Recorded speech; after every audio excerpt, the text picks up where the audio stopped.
바리새인들과 서기관들이 예루살렘으로부터 예수님께 나온 것으로 지난 주일 말씀을 시작하였습니다.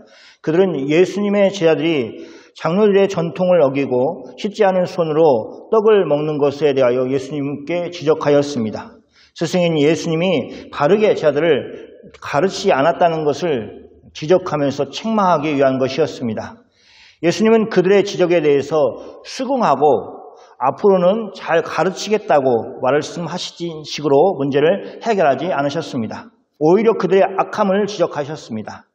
예수님의 가르침과 바리새인의 가르침 중에 누구의 가르침이 더 옳은가 하는 것을 가지고 예수님이 문제를 제기하셨습니다.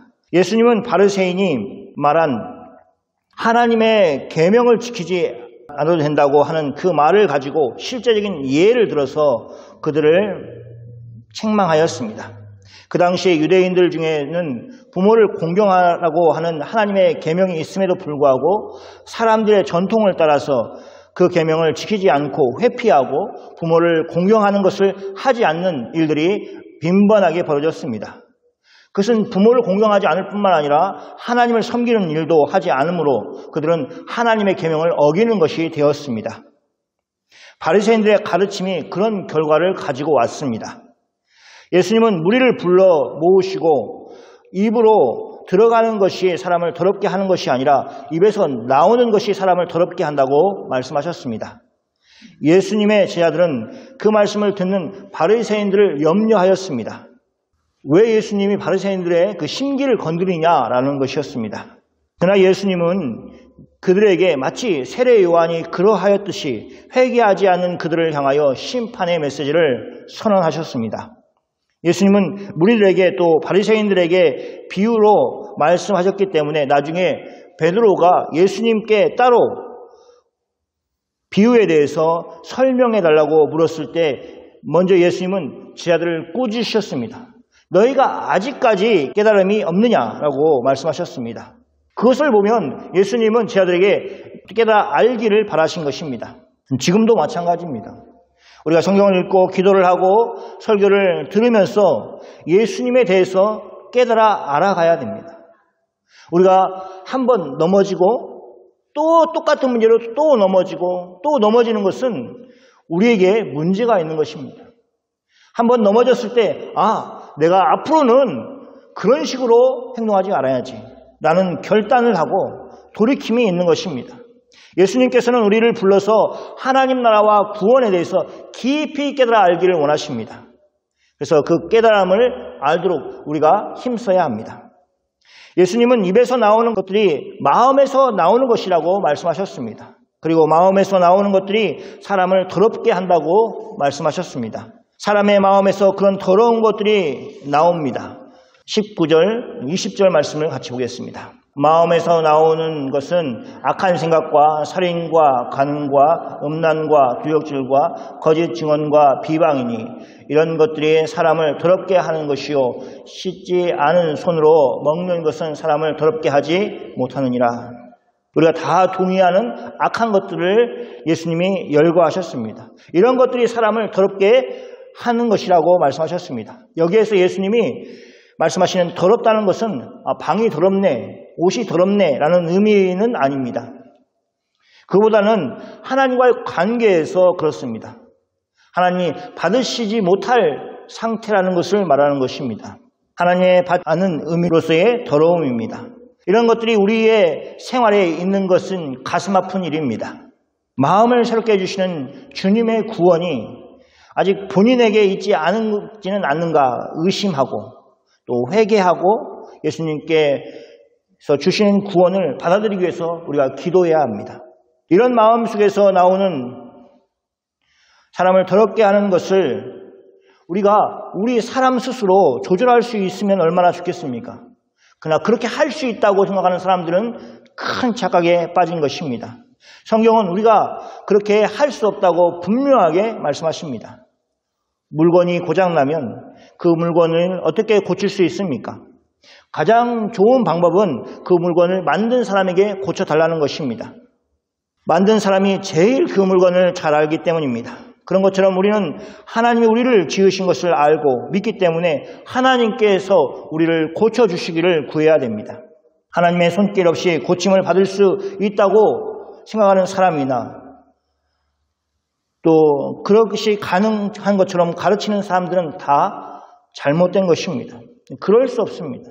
그런 길은 없습니다. 하나님은 심지어 우리가 요청하지 않은 때에, 요청하기 전에 우리가 죄인 되었을 때에 하나님의 독생하신 예수 그리스도를 통해서 우리의 마음을 십자가에서 고쳐주셨습니다. 우리가 할 일은 무엇입니까? 먼저 예수님이 마음을 새롭게 창조해달라고 우리가 기도해야 됩니다. 두 번째는 새 마음을 받았다면 그 마음을 유지하도록 노력해야 됩니다. 늘 성령 안에서 인도하심을 받아 살아야 합니다. 그런 삶을 살아서 하나님께서 받으실 만한 생활을 하시는 여러분이 다 되시기를 축원합니다. 예수님은 바리새인과의 논쟁으로 인해서 긴장이 고조되었음을 아셨습니다. 예수님이 진리의 말씀을 전할 때마다 그 말씀을 거절하는 사람들이 예수님께 적대적인 반응을 보였기 때문입니다. 오늘 본문 말씀은 예수님이 장소를 넘겨 두로와 시돈 지방으로 들어가셨을 때 일어난 일입니다.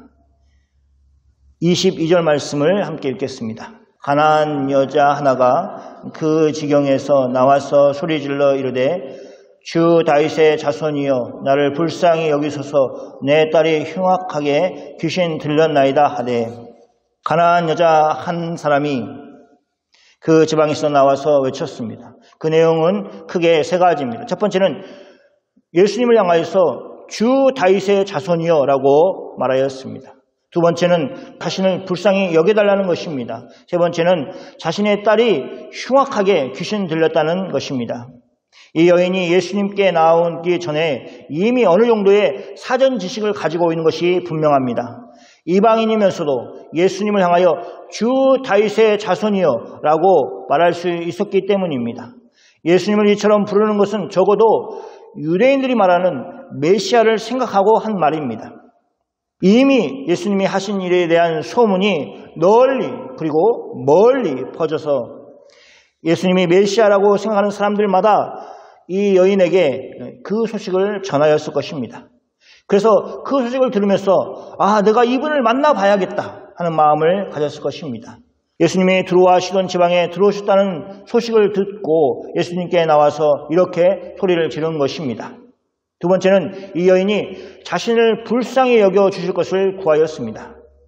지금 자신이 도움을 받을 수 있는 유일한 수단은 불쌍히 여김을 받는 것이었습니다. 자신의 처한 상황이 돈이나 힘으로 해결할 수 없는 것이라는 것을 알았습니다. 오직 이 여인이 기댈 수 있는 것은 예수님이 자신을 불쌍히 여겨주는 길밖에 없었습니다. 세 번째는 이 여인의 이야기를 들어보면 왜 이처럼 예수님이 자신을 불쌍히 여겨주시는 것밖에 길이 없는지를 알 수 있습니다. 여인은 자신의 문제를 가지고 나온 것이 아닙니다. 정확하게는 그 딸의 문제를 가지고 나왔습니다. 자신의 딸이 흉악하게 귀신 들렸다고 예수님께 이야기합니다. 여인이 자신의 딸이 귀신이 들렸다라고 그렇게 하지 않고 흉악한 귀신에 들렸다라고 그렇게 말하는 것을 들어보면 자신의 딸이 얼마나 큰 고통 가운데 놓여 있었는가 하는 것을 알 수 있습니다. 어머니는 참 위대합니다. 항상 이런 내용들이 나오면 아버지라는 단어보다는 어머니로 나올 때가 많습니다. 그만큼 모성애가 크고 대단합니다. 자신의 아픔이 아니라 딸의 아픔으로 인해서 큰 아픔을 가지고 지금 예수님께 나온 것입니다.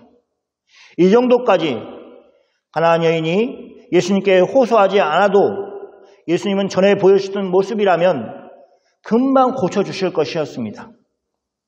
그런데 예수님이 오병이의 기적에서 있기 전에 빈들에서 그 많은 병자들을 고쳤을 때와는 사뭇 다르게 예수님이 행동하셨습니다. 예수님은 가나안 여인의 부르짖음을 마치 듣지 못한 것처럼 외면하셨습니다. 한마디도 대답하지 않으셨다고 성경은 말하고 있습니다.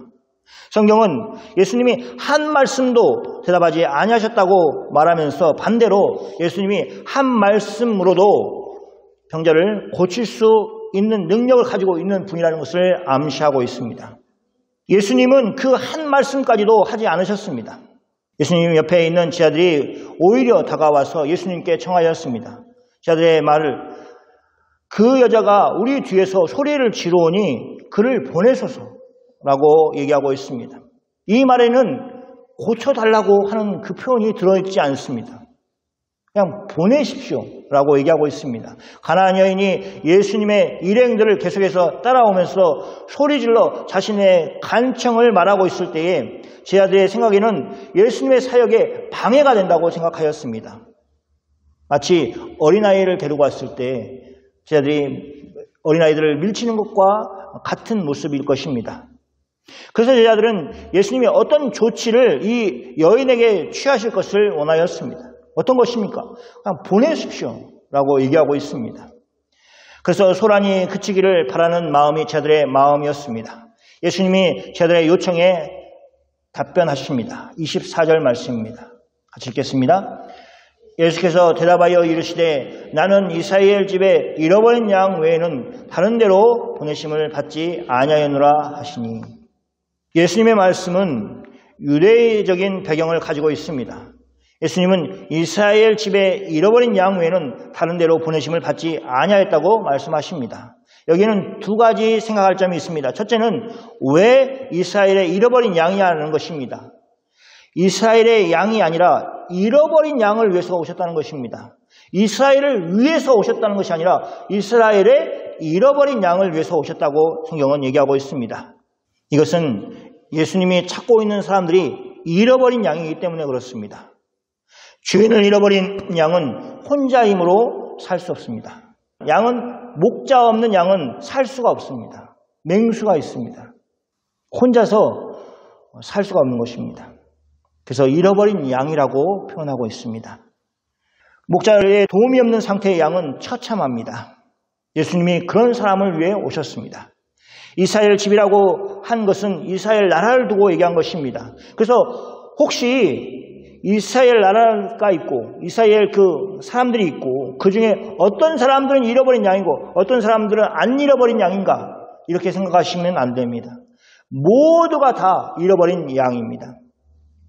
자신이 자각을 하든지 못하든지 상관없이 다 잃어버린 양입니다. 근데 자각하는 사람은 어떻습니까? 자각하고 있는 양은 목자를 찾을 것입니다. 그것이 복된 것입니다. 두 번째 생각할 수 있는 것은 왜 예수님은 이스라엘의 잃어버린 양 외에는 다른 데로 보내심을 받지 아니하였다고 말씀하시냐 하는 것입니다. 이것은 구원 역사와 관련이 있습니다. 로마서에서 사도 바울은 여러 번 하나님의 구원 역사가 유대인으로부터 시작하여서 이방인에게로 나아간다고 말하고 있습니다. 왜 그러냐라고 말할 수 없습니다. 그것은 하나님의 구원에 대한 계획이십니다. 하나님은 예수님을 유대인들의 있는 그곳으로 또 유대인으로 태어나시기 위해서 오래전부터 준비하셨습니다. 유대인의 후손으로 예수님이 이 땅에 오셨습니다. 이런 하나님의 계획, 구원의 역사를 알지 못한다면 예수님의 행동에 대해서 오해할 수밖에 없습니다. 이스라엘은 하나님의 백성이었습니다. 자기 백성이었습니다. 자기 백성에게 오신 예수님을 그들은 거절하고 시비를 걸었습니다.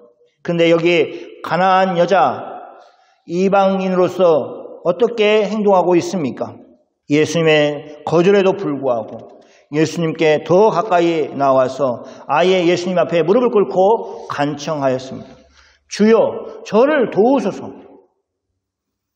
그 당시 사회적인 배경을 본다면 이방인 여자가 유대인 남자에게 이렇게까지 하는 것은 일반적인 행동이 아니었습니다. 그럼에도 불구하고 예수님은 이렇게 간청하는 여인을 말로 강하게 밀어내셨습니다. 26절 말씀입니다. 대답하여 이르되 자녀의 떡을 취하여 걔들에게 던짐이 마땅하린지 아니하니라. 예수님은 여인에게 대답하십니다. 예수님께 찾아와서 도움을 구하는 가나안 여인을 향하여 처음 하신 말씀이 이것입니다. 여자에게 직접 처음으로 대답하신 말씀이 이것입니다. 자녀의 떡을 취하여 걔들에게 던짐이 마땅하지 아니하니라. 예수님의 말씀은 이스라엘을 자녀로 표현하고 있고 이방인을 개로, 원어로 보면 강아지로 표현하고 있습니다. 누구나 알아들을 수 있는 모욕적인 표현을 담아서 강한 의사를 예수님이 가나안 여인에게 말하였습니다. 이쯤 되면 기분이 상해서라도 떨어져 나갈 정도의 표현입니다. 그러나 이 가나안 여인은 분명히 특별한 믿음을 가졌습니다. 27절 말씀입니다. 여자가 이르되 주여 올소이다마는 개들도 제 주인의 상에서 떨어지는 부스러기를 먹나이다 하니, 가나안 여자는 예수님이 하신 말씀이 옳다고 말하였습니다. 이 여인이 하나님의 구원 역사를 제대로 깨달았기 때문에 하는 말이라기보다는 자신이 예수님께 어떤 것도 주장할 수 없는 처지에 있다는 것을 알았기 때문입니다. 그래서 처음부터 예수님께 나왔을 때 자신을 불쌍히 여겨달라고 그렇게 말하였습니다. 심지어 같은 유대인도 아닌 사람이었기 때문에 그렇게밖에 그가 구할 수 있는 것이 없었습니다. 자신의 처지를 생각할 때 예수님이 하신 말씀은 전적으로 옳을 수밖에 없는 말이었습니다. 이렇게 자신의 처지를 알고 예수님의 말씀이 옳다고 하였다고 해서 이 여인의 마음, 즉 자신의 딸을 위하여 예수님께 구하는 그 마음이 줄어든 것은 아니었습니다. 저는 가끔 생각합니다. 예수님을 제대로 믿기 위해서 나는 무엇을 포기해야 하는가라는 거 스스로 질문합니다. 다 어디로 가면은 아무것도 얻지 못한다는 말이 있습니다. 저는 여러분이 여러분의 인생에서 그 무엇을 포기하는 일이 있더라도 예수님을 붙잡는 분이 되시기를 소원합니다. 예수님 안에서만 얻을 수 있는 영적인 복이 있고 영생이 그 안에 있음을 우리는 다 알고 있습니다. 그래서 무엇을 포기해야 한다면 그것을 포기하고 예수님을 붙잡는 여러분이 되시길 바랍니다. 이 가나안 여인은 끝도 없이 내려놓는 가운데 오직 예수님이 자신을 불쌍히 여겨주실 것만을 구하였습니다. 그 일이 멀지 않은 시간에 이루어졌습니다. 28절 말씀입니다. 이에 예수께서 대답하여 이르시되 여자여 내 믿음이 크도다 내 소원대로 되리라 하시니 그때로부터 그의 딸이 나으니라. 예수님은 가나안 여인을 향하여 말씀하셨습니다. 마치 예수님이 싸움에서 항복을 선언하는 것처럼 그렇게 말씀하셨습니다. 그러나 우리는 이 일이 그렇지 않다는 것을 생각해야 됩니다. 무슨 말씀입니까? 믿음의 조상 아브라함의 예를 보면 알 수 있습니다. 거기에는 롯이라는 조카가 있었습니다. 이 롯이라는 조카가 아브라함과 떨어져서 사는 곳이 소돔성이었습니다. 하나님이 이 소돔성을 멸하시겠다고 작정하시고 그것을 아브라함에게 알려주셨습니다. 창세기 18장에서 아브라함이 조카 롯을 위해서 하나님께 여러 번 구하였습니다. 아니 어떻게 그렇게 하나님께 구할 수 있을까 할 정도로 여러 번 구하였습니다. 소돔과 고모라 성에 의인 50이 있으면 멸하시겠습니까? 라고 했을 때 하나님께서 내가 멸하지 않겠다라고 대답을 하셨습니다. 그것을 시작해서 의인 10명이 있을 때, 10명이 있을 때 멸하지 않겠다는 하나님의 확답을 아브라함이 받았습니다. 아브라함이 끊임없이 하나님께 구하는 모습은 중보기도의 대표적인 성경 본문입니다. 그런데 이 중보기도에 대해서 사실은 아브라함이 계속해서 하나님께 구하고 또 구하고 한 그 장면에서 이렇게 해석하는 것도 있습니다. 하나님이 아브라함에게 못 이기는 척 계속해서 그의 요구를 들어주셨다는 것입니다. 하나님도 소돔과 고모라를 멸하고 싶지 않으셨습니다. 그러나 우리가 아는 것처럼 의인 10명이 없어서 멸하였습니다. 아브라함에게 저주시는 그 모습이 있습니다. 하나님은 간절히 구하는 사람들에게 이렇게 저주십니다. 그것이 하나님의 사랑과 은혜의 모습인 것입니다. 야, 우리가 충분히 간절하게 구하였더니 하나님이 내 기도를 들으시네. 그것이 아니고 우리를 불쌍히 여기셨기 때문에 우리의 기도를 들어주시는 것입니다. 마찬가지로 오늘 본문에서 예수님이 이 가나안 여인의 믿음을 끌어올리셨습니다. 우리는 하나님이 하시는 일을 다 이해할 수 없습니다. 그러나 시련이 없는 믿음 성장은 없다는 것을 우리는 잘 알고 있습니다. 가끔 강한 사람이 살아남느냐 아니면 살아남은 사람이 강한 자냐 하는 그런 말이 있습니다. 그래서 요즘에는 살아남은 자가 강한 자다 이렇게 얘기를 많이 했습니다. 믿음에도 마찬가지입니다. 끝까지 견디고 하나님을 붙든 사람이 믿음이 강한 사람인 것입니다. 예수님은 가나안 사람 이 여인을 칭찬하셨습니다. 내 믿음이 크도다. 그리고 나서 예수님은 가나안 여자의 소원대로 되리라고 그렇게 선언하셨습니다. 예수님이 말씀하신 그 말씀이 선언되었을 때에 그 한 말씀이 선언될 때 그녀의 딸이 나았습니다. 그때로부터 그의 딸이 나았다라고 얘기하는 것을 보면 계속해서 그 상태가 유지되었다. 그냥 잠깐 그 상태가 아니라 계속해서 유지되었음을 말하고 있습니다. 앞에서 예수님이 가나안 여자가 소리를 질러 구할 때 예수님이 한 말씀도 대답하지 아니한 것과 대조적으로 예수님이 한 말씀, 즉 내 소원대로 되리라 라고 하셨을 때 바로 흉악한 귀신 들린 딸이 나았다고 성경은 말씀하고 있습니다. 이제 말씀을 정리하겠습니다.